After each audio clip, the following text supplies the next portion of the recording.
Good morning. Welcome to this Wednesday edition of Shields and Arrows, where we defend the faith, the family, the fellowship. I am Pastor Mark Baze, young man in the game, but hopefully I provide you a little bit of encouragement as you see that maybe there are going to be a few left to stand for biblical values and conservative principles in the family. Speaking of conservatives, they really like to lose, and it's a fascinating thing to me. We're going to talk about Mitch McConnell and him folding to the pressure of a potential government shutdown in the midst of fighting to prevent non-U.S. citizens from voting in U.S. elections. And I get it. We want government to be small. I want government to be as small as possible, so small that it basically doesn't even exist. But with that being said, we live in this republic. You got to play by the rules, and you got to fight with what you got. So if there's a stick, you better swing it. Okay, now I will notify you. Okay, heads up. I do have a sister who is in labor, expecting pretty soon. So if, for whatever reason, I get a phone call and I need to go, that's why, all right? That's why. So just giving you the heads up, so please be praying that everything goes smoothly. So far, nothing major. So let's see here. I do want you to do me a favor, okay? I ask you to please help me out with this right here, okay? If you go over to YouTube, we had our most recent Sunday sermon. It's doing pretty good, okay? Not to toot my own horn, but it's doing pretty good. But here's a way that it can do better. If you will go over to YouTube and you see the video, right? Here it is. 207 views. That's pretty good. Most of my sermons don't get that many views. If you will do me this massive favor, all right? And comment. Okay, I've got a couple comments so far, right? Preach, preacher, preach from Jerry Shugart. Is that how you pronounce it? Anyways, comment on it if you would, okay? That'll help boost the algorithm, and maybe more people will see it. And hopefully all it does is just turns them to go to my other stuff. I will also remind you that if you may have realized yesterday Dr. White did not go live, but I did. Immediately after the show. It was kind of a surprise deal. Wasn't going to announce it just because that wasn't the point. It's for you to maybe get to watch it later. But we actually did a live stream of Philippians. We're finally getting back to it. And so if you would like, you can check that out, as we are going verse by verse through the book of Philippians, okay? So there's that for you as well. Lots of Bible content, right? Trying to put the old big church pastors to shame, because, they can only preach once or twice, a week at most, and then they need to take some sabbaticals. What in the world is that, right? But great to have all of you on. Appreciate every one of you today. Okay, now, let's talk about the conservatives' addiction to losing. They have an addiction, and they are addicted to losing. They like to lose. It's their thing, because they would rather complain than do things, all right? They'd rather complain than do things. And so here is an article from the Daily Wire right here. And this says it all. McConnell warns politically beyond stupid to allow shutdown before election. When I first saw this, and this is a story that I've been paying attention to. I don't talk about every story I'm following. There's a number of other stories that I will talk about later, like certain event in which like a bunch of thousands of pagers went off or amongst some Hezbollah terrorists. We'll get to that at some point. Not today. I want to let the dust and pieces of Hezbollah settle before all that. But we'll talk about it and some of the implications for it. It's a new world that we live in. I'll just put it that way. With that, when I first saw this article, I thought that McConnell was referring to the Democrats, okay? Now, what's been going on is there's a bill making its way through. It's a spending bill. And the spending bill, just a continuing resolutions, right, that needs to be passed, and I believe the deadline's before the election, that I know, but that they're supposed to get this this resolutions bill pass through, okay? And I think there is some spending involved, maybe some other stuff as well, because there's always spending involved anytime the government passes a bill. Well, the Speaker of the House, Mike Johnson, and other conservatives as well, they attached something called the SAVE Act, the Safeguard American Voter Eligibility. And what this would do is this would include reforms, because, the 6-month, reforms, resolutions and whatnot. It would include reforms that would prevent, or at least help to prevent, non-citizens from voting in federal elections. Now, this is federal matter, right? This isn't saying that California has to force or has to restrict voting on governor. If they want they could let China vote on they probably do let China vote on who's governor, right? But when it comes to federal elections for the presidency and for, I guess that would probably include senators and representatives as well, you got to have voter eligibility, right? It's got to be legitimate. Okay, you got to have voter ID. You got to be able to prove citizenship. Basic stuff. Now, Joe Biden, obviously knowing that many of his voters are not U.S. citizens, threatened to veto it, right? And Trump said, if they're not willing to pass the act, then allow a shutdown. Here is where the big conflict comes in. The Democrats say, if you want to follow through with this SAVE Act, we're going to have no choice but to shut down the government because we're not going to vote for it. We won't vote for it. And therefore, we're not going to get resolutions passed, and we're going to have to, go through that whole process of the government being shut down before we can get the resolutions put through. And it's going to hurt our military and this and that. So you Republicans need to cut it out with this SAVE Act. Cut it out. Now, I will say this, and I always do say this, okay? Where was the SAVE Act in 2017 when the Republicans ran the table, when we had the House and the Senate? Where was that? What happened? I will scream it from the mountaintops for as long as I live. Every time the Republicans want to complain, I ask them, what about 2016? That's a legitimate question, all right? Legitimate critique. Now, we don't live in 2017 anymore. We live in 2024. Mitch McConnell comes out and he says that it's politically beyond stupid to allow the shutdown. When I read it, I thought he was talking to the Democrats, saying, Chuck Schumer, it would be politically stupid for you to allow the shutdown. Of course we're going to vote for this SAVE Act.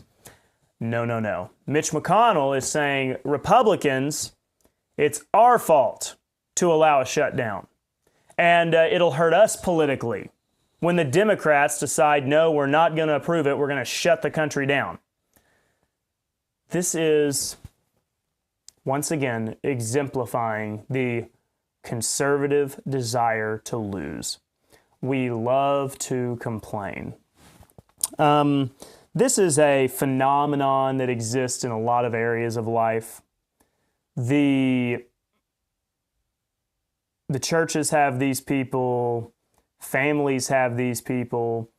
They would rather complain about things not going their way than them doing something about it, right? And the truth is, this strikes a chord with many people because this applies to many areas of our life. The person that is unhealthy, they will sit around and complain about feeling bad or not being able to go and do things because their health doesn't allow them, fill in the blank. However, they could do something about it. They could get healthy. Therefore, they would not have those excuses. I think the Republicans have the same problem. They do not want to do what it takes to make some serious changes, right? They would almost rather complain about losing elections than having to actually carry out some power and do some things. They'd rather just point and blame the other side.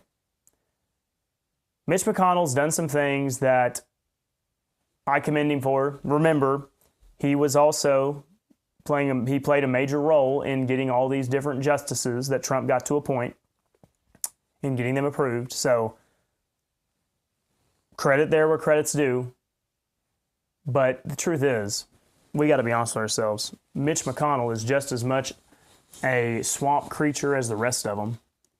He is a career politician. Like, when did he get in office?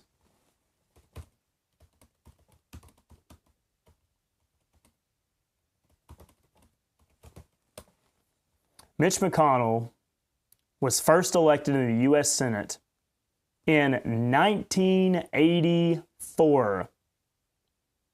1984. Okay? It is now 2024. If I'm doing my math correctly, is this right? I mean, that's crazy to me that it was really that. So yeah. That's 40 years. 2024, 1984, 40 years as a U.S. Senator. That's wild.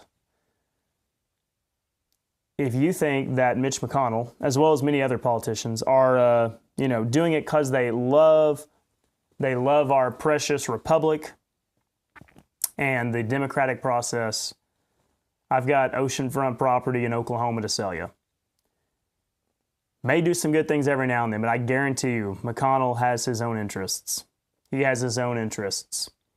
And for him to come out and discourage Republicans from having a backbone and making the liberals admit that they want non-citizens to vote in elections, get him out of there. All right? Get him out of there, not because of his age, but because he's been a senator for 40 years, longer than I've been alive. Most of my dad's life, McConnell has been a U.S. senator. All right? That's absurd. It's absurd. Career politicians are a problem. Now, I want to question McConnell's whole position here.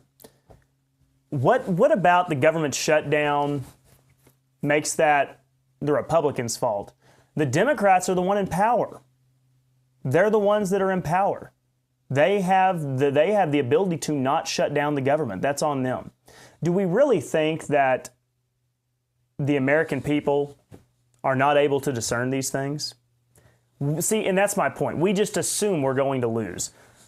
Chuck Schumer threatens McConnell, and what do? They fold like a tent in the night. All right? They fold like a tent in the night.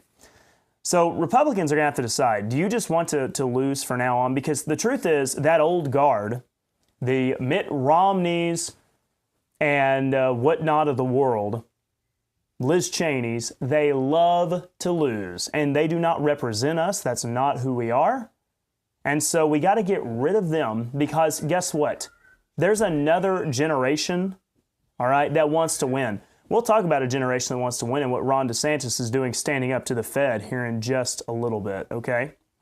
And that'll be interesting to look at. All right. So there's the current state of things regarding that, how much they like to lose. Let's talk about DeSantis. All right. So you'll recall the other day, remember, I know that it's happened another time already and in very short order. So we've already been desensitized, but somebody tried to kill Trump again, because he was shot back in July. And so we all know that took place. We know that there was this recent attempt. Secret Service saw a guy poking a barrel through a chain link fence. He was going to take a shot at Trump if he'd have made it a few more holes up. And the federal government swoops in, right? Federal government will take care of this. The super upfront, the super honest, open. I mean, you can read, they're an open book, complete transparency. Federal government says we'll handle the investigation. Well, Ron DeSantis, who I have said before, I would love to see him run sometime in the future for president. DeSantis is launching his own investigation. The state of Florida, they are going to do their own work. And he said that the state has jurisdiction. They have jurisdiction, a direct quote, over the most serious, readily provable offense, attempted murder. And so, Florida Governor Ron DeSantis, they are going to be doing their own investigation. And a major point that he said is that it's not the best interest of our state. And this is a direct quote as well. It is not in the best interests of our state and nation to have the same federal agencies seeking to prosecute Trump leading the investigation. Yes, thank you. It's amazing. The same agencies that have filed lawsuits or tried to prosecute Trump, they're saying, don't worry, we're going to investigate this whole assassination attempt and everything's going to be as pure as the driven snow. This is why I think DeSantis is the future. I know there's some people that don't really believe in him and they think that maybe he's a phony. I know that there's claims like shady stuff as far as relations with some of his family and whatnot. I've seen all sorts of things on the internet, right? The internet's full of junk stuff. But DeSantis, time and again, puts his money where his mouth is. Okay? He says he's a conservative, and then he does things like this. In 2020, 2021, COVID, DeSantis showed more backbone standing up to the federal government than any other governor. All right, than any other governor. Kristi Noem, she did okay, but she got really squishy on the whole transgender stuff because she was afraid that South Dakota was going to lose some standing with the NCAA and whatnot. But Ron DeSantis, he showed people how to do it, how to stand up to the federal government. The federal government does not own the states. It's not how it was meant to be. Now, federal government seized a lot of power in recent years. The states are the states, and the government, the federal government, does not own them. And we need to realize that because the federal government believes they own the states and can impose their will on the states whenever they want. It's not how it was meant to be. It's a massive overreach of power. So I'm glad to see that DeSantis is doing this. We need more states willing to do it, and I'm curious to see what they find and what they can get. And hopefully the federal government doesn't try to obstruct too much, but you know they will. The federal government seeks to obstruct constantly. Constantly. So good on DeSantis. Now, this ties into another story. Now, I'm not much of a modern artist, hip-hop, whatever, but there is a particular rapper whose name is, realizing I see in there, like, look at this, look at this. So let me just brief break here. My good friend, mentor in theology and whatnot, Dr. Randy White. He is most famous for being the bald preacher from Taos. He has told me time and time again, and I'm starting to get why he says it. When you go bald, you will never want to have hair again. I am a, younger, right, youthful preacher. Part of that is I do have hair. Now, I don't know. Both my grandpas had hair for a very long time. I mean, their entire lives. The men, when they passed, they had amazing heads of hair. I have been cursed with a lot of hair. We're going to see how long I'll have it, but in the meantime, you're just going to deal with it. Sometimes you got to comb it every day. You got to fix it, whatnot. So yeah, that's my brief comment on that. So if you see some hair going a little bit crazy, just remember that's the cost of having the young, youthful guy, right? Now, let's get to this story. So, Sean Combs. He is known as Diddy. P. Diddy, maybe, is his rapper name, and I'm scared to even say it because I don't know exactly what that entails, what that implies. He has been he's been charged with racketeering, sex trafficking, and even doing so by force. Pretty awful story. I don't think I need to go into the details. The human mind can only imagine. Let's just say, if you read the account of it, I don't even want to talk about all the things that he's actually done, but forced kidnapping, bribing, you name it, right? All sorts of terrible things that I don't even, want to utter on this show. Amazing, right? A rapper, pop star, whatnot. I'm not familiar with his music, but you know the general type, right? The lyrics, the lines, the words that appear in so many pop songs and rap songs. Well, it sounds like he was actually living up to it, right? Living up to the reputation. All sorts of terrible stuff. And long story short, he finally got caught. And this was a major, major celebrity. You can find him posing with all the major singers, I believe even, right, one Taylor Swift. Sorry, Swifties. He's referenced by other singers and songs. I mean, this is the top of the heap when it comes to being a celebrity, all right? He's been in the public eye for decades at this point. And yet, finally, the news story broke. And stories are awful, right? Stories are awful. He's been charged, facing some very long jail time. I mean, as mainstream celebrity as mainstream gets, okay? And it's some of the most heinous crimes you can think of. What's my point in all this? Where's the Epstein list? That's what I want to know. Where is it, right? I know that we've forgotten that Jeffrey Epstein didn't kill himself, but where is it, right? Why have we not seen it? How corrupt is the government? If we have mainstream pop star, all right, being caught engaging in all these terrible criminal acts, and like I said, I am downplaying it a little bit because this is a family show, it's theology. I want you to be able to sit here and listen with your kids. I felt bad the other day because I did show you a movie trailer. Did have a little bit, wasn't the cleanest. Not terrible. I'm kind of making it sound worse than what it was, but I'd still recommend the movie because it's important. You should go watch Am I Racist? It's a movie that the left hates, so you should go support them. We need conservative companies, and I think Daily Wire, they're not perfect. I do think they're conservative in their principles, though. All that being said, I've understated how heinous of crimes this guy has committed, right? Just the worst you could think of. Where is the list? All right, where is the list? Until you start being upfront, federal government, until you start telling us the truth, we have no obligation to believe you. All right? You stepping in and saying, oh, Trump's guilty of this, Trump's guilty of that. You haven't been honest with us this whole time. Why are we going to believe you now? All right? You say, we'll conduct the investigation on this apparent assassination attempt. That's why we say, go get him, DeSantis. Sick him, Ron. All right? You do the investigation. We don't trust them. Mainstream celebrity, all right? Sean Combs, Diddy, whatever his name is, found to be committing all these things, charged with some of the most heinous of crimes.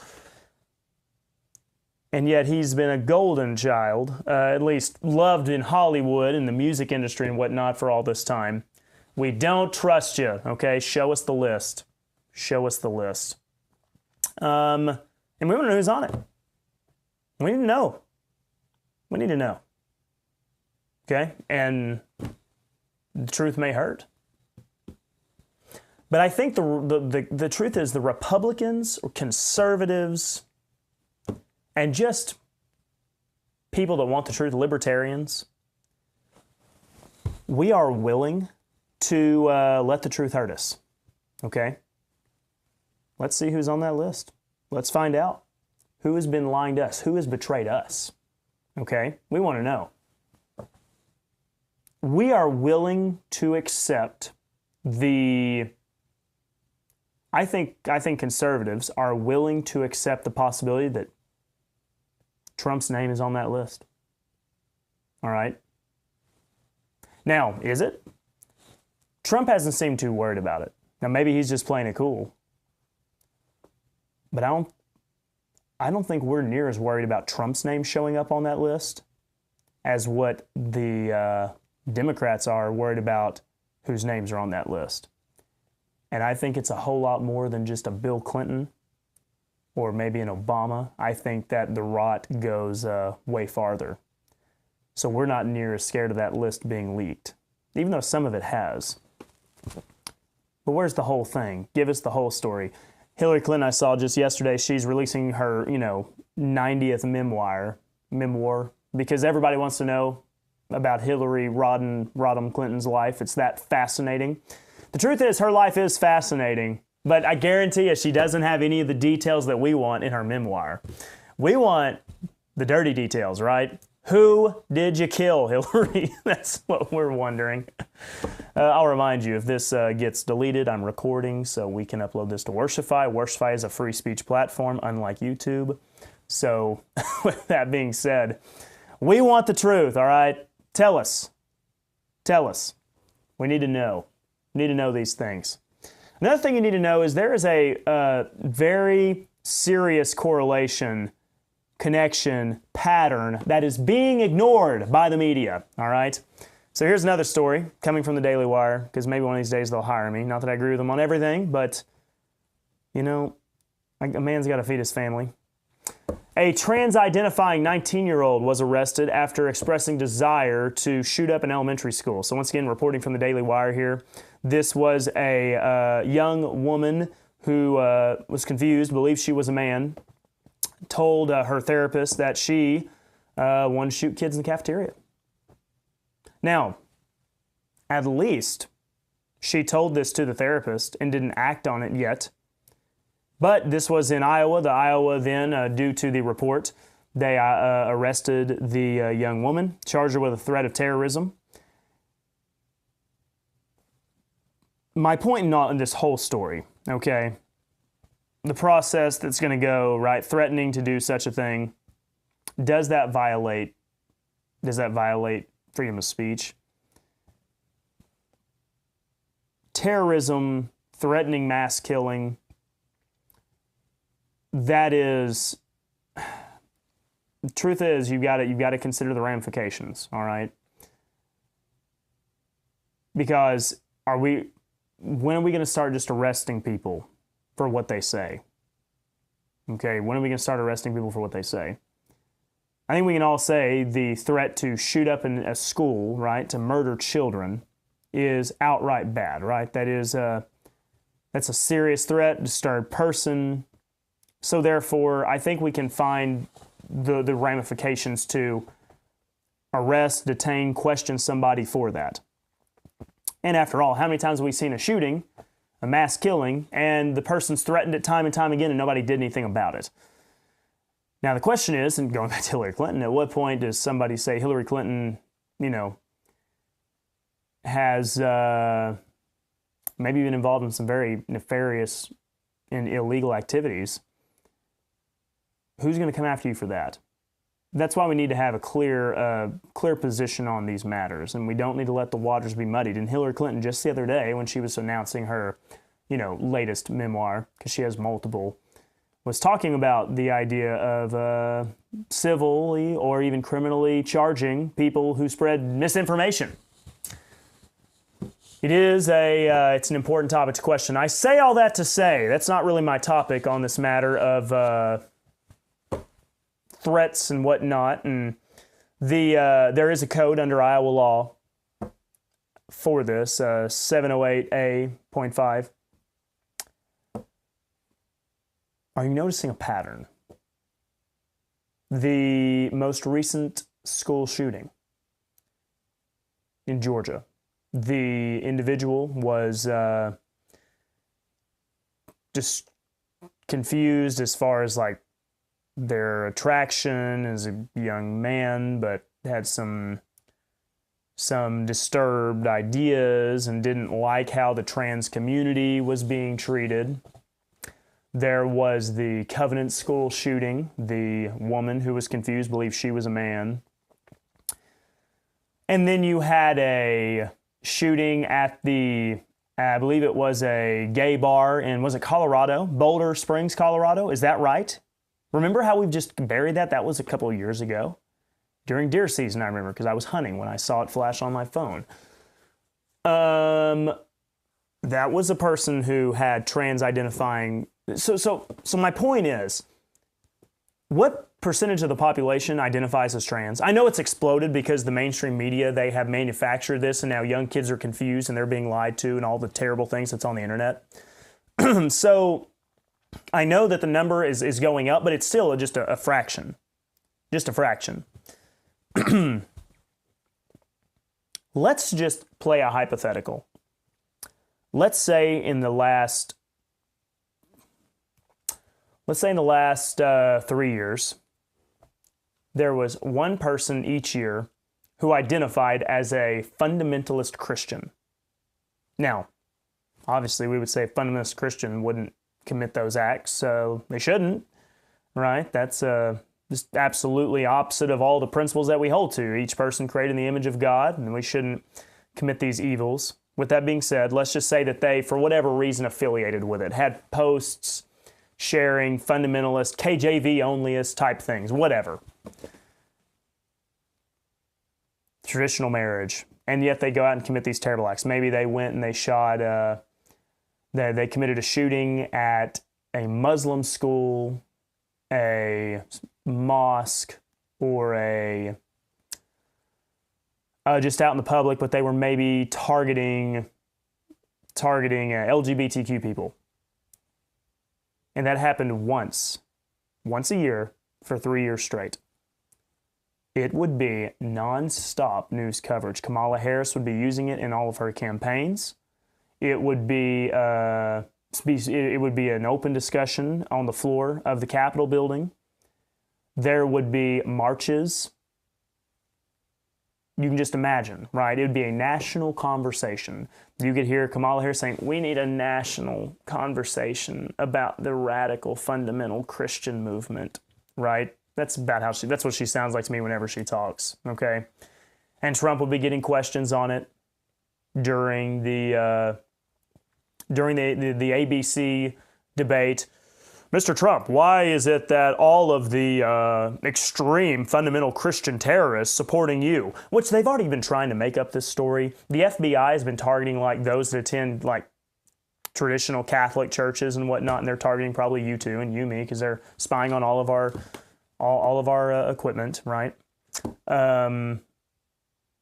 They've already been trying to do it, but they just don't have a story. They don't have an actual thing in existence in real life. But you could imagine, though, correct?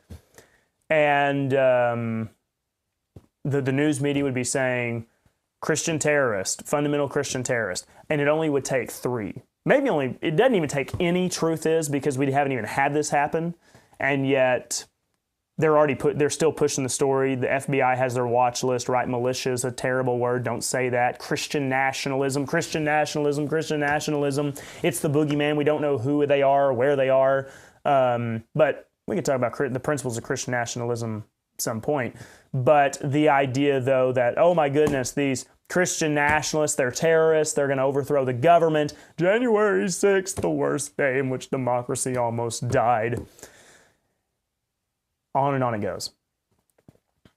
You could just picture the headlines, right? There'd be TV shows, movies, you name it. There already are. In the past couple of months, there have been multiple people affiliated with the LGBTQ agenda. All right? This guy who tried to shoot Trump at least had the weird hair. All right, at least had the weird hair. But again and again and again, we are seeing that these mentally disturbed individuals who are confused about their gender are shooting people, are killing people. And you go to the media and it's nothing. There's nothing about it. They're not even talking about it. Maybe gender-affirming care only is paying into the delusion. I'll remind you, we record this. If this gets deleted, we can go over to Worshipify. Okay, I'm not live streaming there right now due to technological difficulties, but I'm just telling you, all right, that's very possible, right? These are things you should not be saying, right? Big no-no on YouTube. If I was bigger, then they would probably, access a whole lot quicker. But do you get what I'm saying? And I probably, for the sake of the live stream, am not going to go into much more detail because they will just absolutely lose their minds. But can we not acknowledge that there's a strange connection here? Hey, I'm noticing a pattern. No, right? Nothing spoken of. There were phony threats made against Springfield, Ohio, against Haitians. Phony threats. They were frauds, and most of them were foreign. That was a big news story. The CNN. This is CNN reporting. It happened just yesterday that somebody tried to kill the president. And then somebody threatened the Haitians in Springfield. They're threatening on bomb threats, and it's because of Trump's hateful rhetoric. If Trump would not have such hateful rhetoric talking about they're eating the dogs, they're eating the cats, they're eating the pets, if Trump would just tone it down on the rhetoric, then people wouldn't be threatened in Springfield, Ohio. Ignore the fact that somebody tried to kill Trump again the other day, and Trump was shot back in July. It's enough to make you just insane. I think they're trying to drive us insane. I think that's the goal, all right? I think they're trying to make you go crazy. That's what they're trying to drive at. That's their objective. What a time we live in. What a time we live in. You need to go outside and you need to breathe some fresh air because it's enough to make you crazy. I hope that other than maybe what news you do watch and Shields and Arrows, you probably shouldn't watch a whole lot extra news, okay? I get up every morning, listen to a little bit of Daily Wire. I check the headlines for the show to see what I'm going to report to you. And I'll, check CNN and whatnot. And that's it, because it's enough to drive you crazy. After this, I'm going to probably hop on the dirt bike and check cows. Because I got to clear my head. I'm mad now, all right? I'm ready to, it's enough to make you crazy. All right? They're lying to us. All right? So you need to do something healthy. And then once I get done checking cows on the dirt bike, I'm going to get back and I'm going to start prepping for tonight because we're going to be going through Philippians verse by verse. All right? That's what we're going to be doing. Whew. All right. Let's just let this sit and marinate for a second because we're going to get into our theology segment because the Gospel Coalition has an interesting article. And you know what? They're right. I know. It's crazy. All right, it's crazy. Every now and then Joe Biden will put on a Trump hat, okay? Sometimes the Gospel Coalition can be right. But they're right for the wrong reasons, and they even kind of miss the major point. We're going to talk about that in just a second. But for right now, I want to talk to y'all. All right, let's see what y'all are doing. What do you got going on? Let's just talk for a second. Let's chat for just a moment.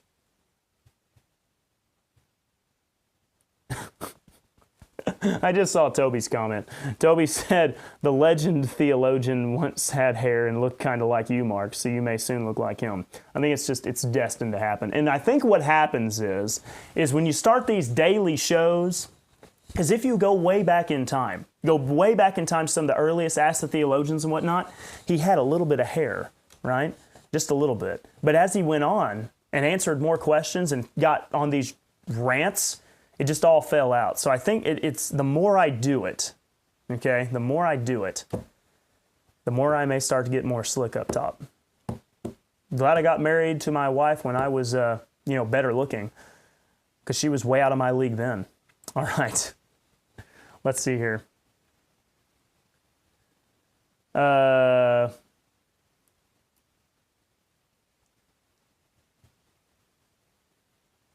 John says if I had a nice round head, I would be bald, but with a beard. I don't know what my head's shaped like. It makes me nervous to think about. Talking about too much hair is like the skinny guy whining about not being able to gain weight. I have done both. All right, I've done both. When I was in college, I had to eat so much to put on any weight at all.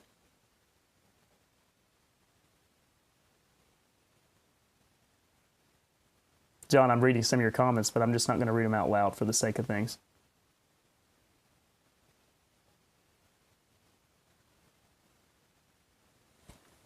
Okay. It looks like there's some good conversations going on. Rick says, Mark listens so we don't have to. That's right. I suffer for you, okay? That's my job. Not only that, but I take the whippings as well. Ken made the point. Now, Ken does ask, where's the Covington Shooters Manifesto? That part of it, if not all of it, was leaked, actually. And we went and we looked at some of it. We talked about it on the show. I don't know which show or episode that was. I need Nathan to create a search engine for me. But if you go back, and if I went to Worshify, I may be able to find it really quickly, because we did talk about it. I don't know if you missed that one, Ken. But I know certainly not all of it is there. But let me see if we go to Mark Baze Ministries on Worshipify, Shields and Arrows. Oh, goodness. Wasn't able to go to it. There's an error. Nathan must be working on stuff because that shouldn't be messing up like that. Okay, Nathan must be doing some work. If I go over to YouTube and I go to my playlists, we go to Shields and Arrows. I have made it to where now the earliest episodes show up first.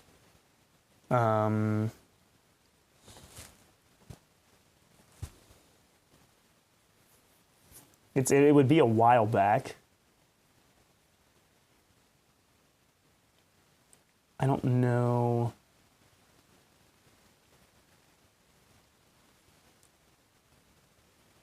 Yeah, I don't know. I don't know when this was. It'd be a while back. Maybe how conspiracy theories are created. That may be it. Yes. So if you go to episode 102, Ken, and anybody who's interested, more information comes out about the Nashville killer. Okay, and the SBC votes on women pastors. I can't remember how that resolution go. It may have failed actually because the SBC is super woke. But I don't know if I ever pull up any images of it. But yeah, there I am. Yeah, young Mark Baze right there, young by a few months, right? I'm almost wearing the inverse. I'm wearing the light jacket today with the black shirt. All right, so there you go. But episode 102, Ken, if you want to check it out. Yeah, you missed that one. That one was probably the greatest episode ever. It's probably on par with everything else. All right, now let's look at this article from the Gospel Coalition. Here is the article. So here we go. What to cover in a new members class. What to cover in a new members class. So let me give you the preface here. Some of you already know this. There's big churches, right? And big churches like to have a new members class, right? New members, come on in. You're a new member to the church, attend our new members class. We're going to tell you everything you need to know.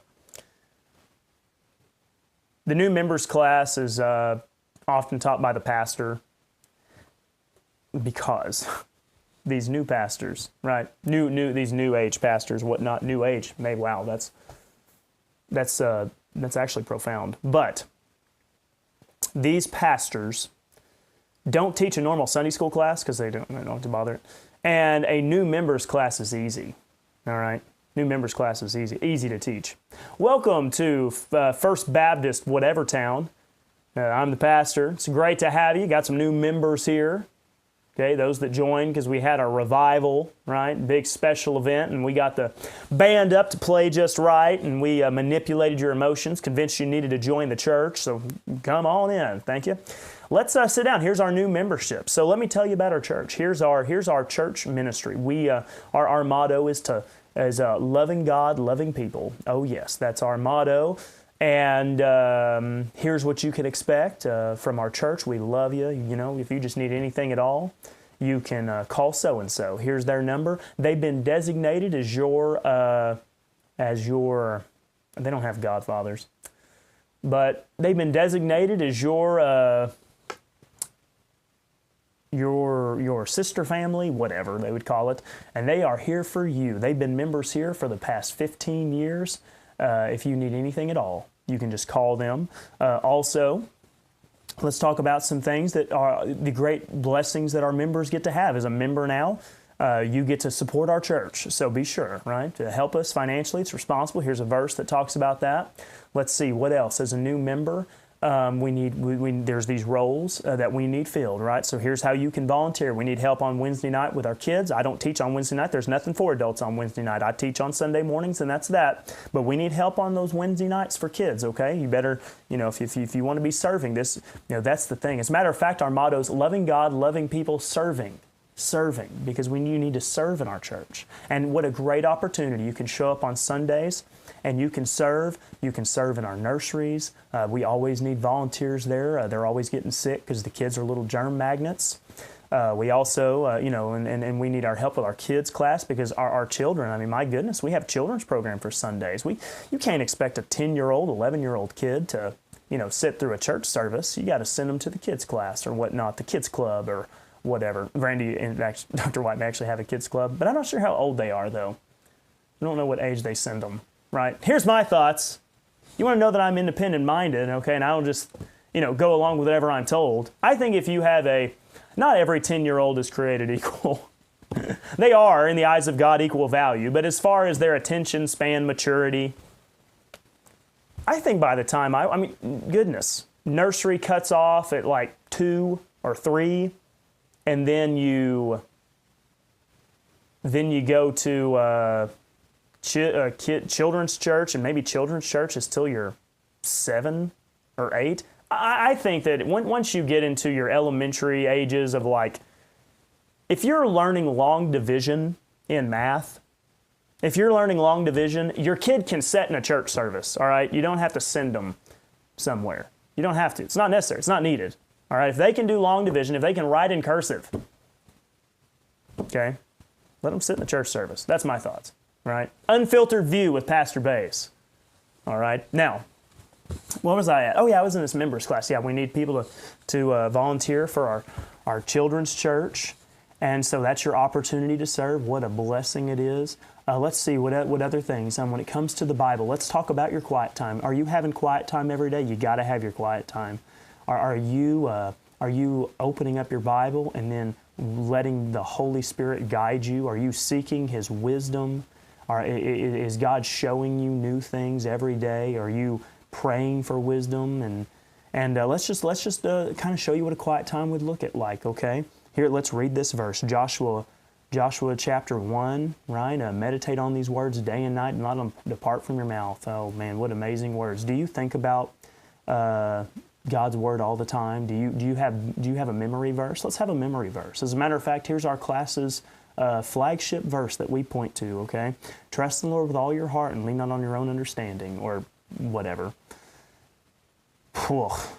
Could you imagine if I talked like that? Like the whole time? There's no way I could listen to myself. That's like NPR or something. Yeah, basketball ministry, John says.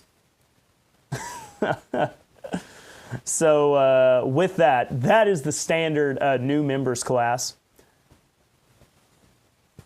The Gospel Coalition actually makes some decent points. Here we go. Let's just look at it from Jonathan Landry Cruz, whoever that is. I probably read some of his articles before and thought it was frustrating. All right, have you ever been surprised by the fine print? Maybe your internet bill? Okay, they always do that. They always start out with like a classic old style. Here's a example that you can relate to. Here's a relatable event in your life. They probably don't talk with a southern accent like that, but it's kind of fun to say, kind of like Frog. I say, boy, have you ever read the fine print? You ever been surprised by it? You ever read that internet bill and it skyrocketed and you learned about that deal that you signed on originally for? Just get to the point. Get to the point. The truth is, modern sermons today, and I am getting on a rabbit trail. When I'm Dr. White's age, you just wait and see how bad I am, because I'm already bad about it. If you would just cut out all of this stuff. Have you ever had a day when just nothing went right? You woke up and you broke a shoelace. You had a flat tire. You woke up and you had the sniffles. Okay, whatever. Can we please get to the content of the sermon? But the truth is, their sermon has no content. It's about nothing. All right, it's about nothing. So they got to add a bunch of fluff to get through the whole time. Okay. I'm thankful that they do it, because I have enough stuff to rant about to get through for the whole hour, okay? Whew. All right, now here we go. Their point is a bunch of fine print when you sign up for it. So I guess, the whole point is you have your new church member thing so you can explain all this to them. So this is one of the great benefits of having an inquirers or new members class for those interested in formal membership. It's a critical opportunity to magnify the fine print. I will say, that's being pretty honest, because a lot of those churches do have fine print, right? If you're going to be a member, then you got to sign up on the list or whatever. Here's what's expected of you. But what needs to be taught and shared in this class? A lot could be said, but I believe the following must be said. My hope is this will help you as you consider how to educate God's people. They love to use that term. Gospel Coalition's covenant theology all the way. So they will just use that without any thought. God's people on what membership in the local church is all about. Here we go. The gospel. Yeah, that's fine. They quote Acts 4:12. Is the gospel in Acts 4:12? Poor guys. They fall out of the gate on their face. Yes, it's true. There is no other name under which heaven and given among men that we must be saved. But things are similar, not the same, right? Here's where I'm Dr. White, flipping my coffee mugs around. Acts 4 is not actually where we find our gospel of grace. It's Acts chapter 13, and I believe, and onward, but whatever. Yeah, I think the gospel is a good position. Make sure they understand it. Now, with that being said, if they are church members, and I guess this is kind of targeted towards aspiring church members, so I would agree with that. Yeah, let's get the gospel right. They don't even get it right. Here we go. A new members class should major on the majors and bask in the basics. Jesus said, "Everyone who acknowledges me before men, I also will acknowledge before my Father who is in heaven. But whoever denies me before men, I also will deny before my Father who is in heaven." Pastor, preach the gospel in these classes, because the gospel is confessing God before men or you're going to hell. Don't deny Him. Don't deny Him. It amazes me how the Gospel Coalition, they call themselves the Gospel Coalition. You know what they are? They should call themselves the Kingdom Gospel Coalition, because they do a really good job of presenting the kingdom gospel. They just don't do a good job of presenting the grace gospel, like not one time, hardly ever. So they're right for all the, or they're wrong for the right reasons, right for the wrong. You get what I'm saying? Yeah, we should make sure the gospel is clear. But get the gospel right. Goodness gracious.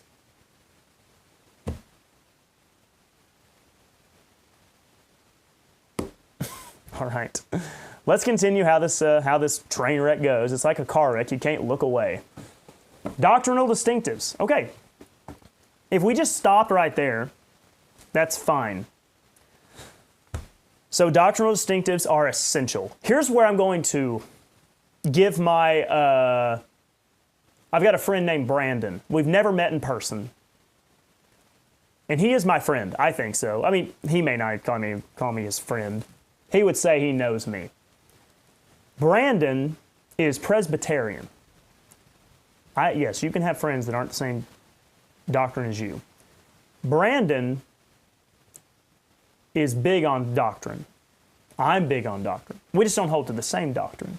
Let's ignore that for a moment, and let me just acknowledge I appreciate the Presbyterians, because a major part of joining the Presbyterian Church is you go through the doctrines of what they believe. And they're Reformed theology all the way. Okay? Baptists came out of it. A lot of people came out of the Reformed theology. At least they cover their theology. At least they cover their doctrine, what they believe.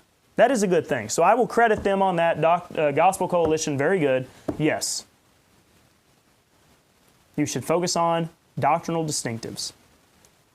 The Helpful New Members class will cover the church's theological and doctrinal commitments. In some instances, it's not critical a member share every distinctive, but he or she must be aware of them.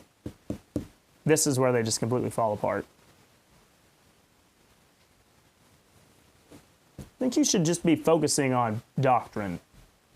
I think that's a good thing. I think the truth is about the main thing you should ever discuss in a church is doctrine. All right? And yet in our churches today, we discuss anything but doctrine. Now, here it goes. For example, my church holds to the Westminster Confession of Faith as a faithful summary of the Bible's teachings.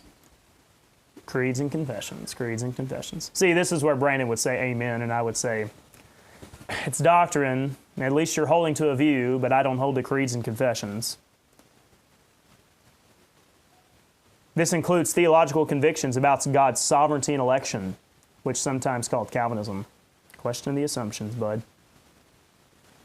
It's by no means a requirement that a member be a Calvinist to join our church. This is where you're saying, you contradict yourself. You say, talk about the doctrinal distinctives. I'd be willing to say,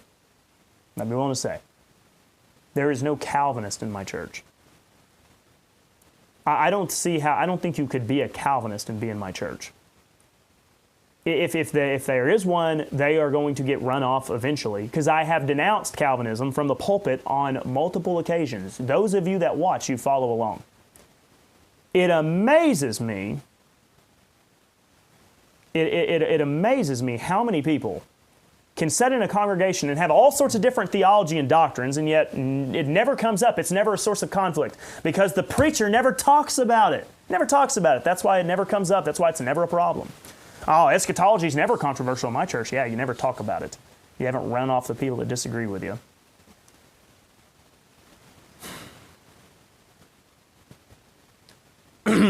But it will alleviate much frustration on the part of both the member and the leaders if there's full transparency about what will be taught regularly from the pulpit.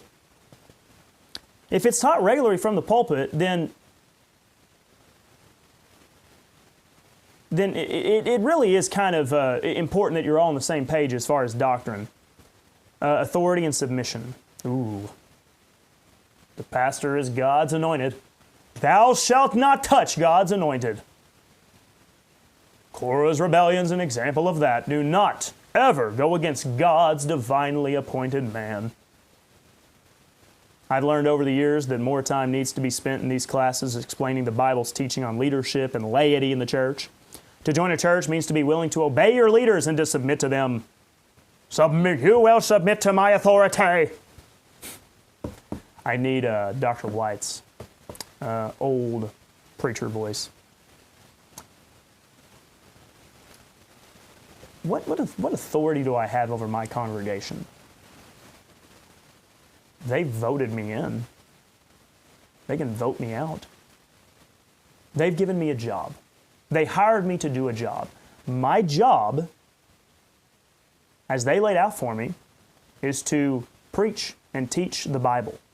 Now, they also would like me to be a good leader for them, helping them make decisions, all right, discerning and whatnot.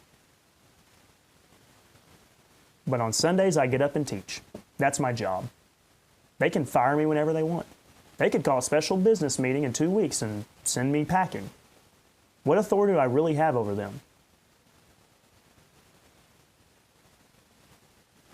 And they have just as much responsibility to study the Bible as I do. And my teaching is no more divinely appointed than their views. The church's authority is strictly declarative, which means a pastor can only declare to you what the Bible says, not enforce his preferences on your life. It's kind of a vague statement, I think. Even so, it's not uncommon for a member to be indignant of a pastor's or elder's spiritual admonishment in a particular area of life. Church membership is meaningless without an accountability structure in place. I think accountability will fix its own problems. I don't think you have to have a structure in place. I think it just corrects itself pretty naturally, to be honest.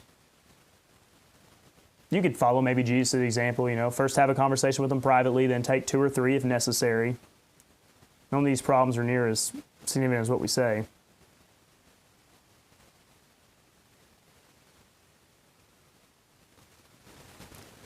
Meaningful membership, the goal of a new members class shouldn't be just to get more names on the rolls. We want our people to do more than keep their noses clean, showing up dutifully on Sunday and never causing us problems. That's mere membership. We are after meaningful membership. Don't neglect inquirers. These are people that aren't actual members, but just are curious. So that's the article. Here's what I'm going to say. That should just be your everyday Bible teaching and service.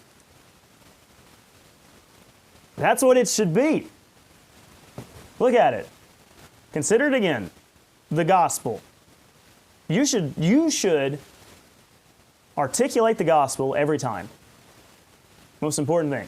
Now I understand if you're in a room full of all believers, but You have a church, you have a congregation, who knows? Also, I record, right? So who knows who watches mine? I need to articulate the gospel. I record my sermon notes. Who knows who may read it one day? And doctrinal distinctives, that should be the main focus. Here is the ultimate sad truth, is that, truth be told, sorry, I had an update and I was incorrect. Oh, we had a little bit of we have some interference, I understand, and I don't know where it's coming from. Give me just a moment.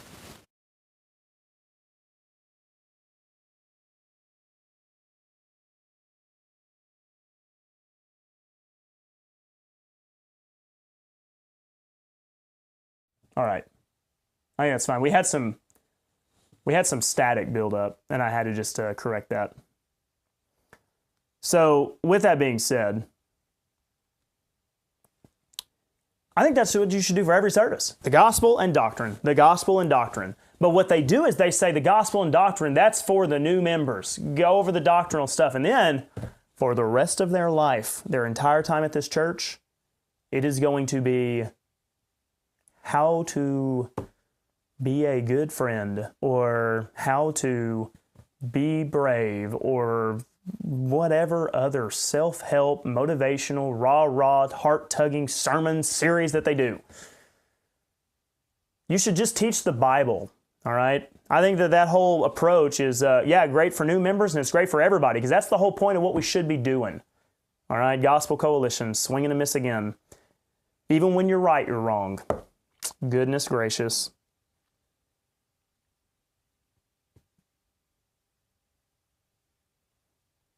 All right. Well, we had a great interaction from everybody today. I sure appreciate you. I haven't even talked to Dr. White today. Is he going to be going live? Are we going to even have Ask Theologian? Where is he? Okay, goodness. I can't carry all the weight around here. I mean, I know that I'm a strapping young lad, but come on now. I'm not Superman. I'm not Superman. At least not actually in the world, but I don't know, maybe Nancy thinks so. I appreciate each and every one of you. It's always a good reminder that there are those out there, and we live in a blessed time. We don't have to be in the same town for us to fellowship, for us to discuss these things.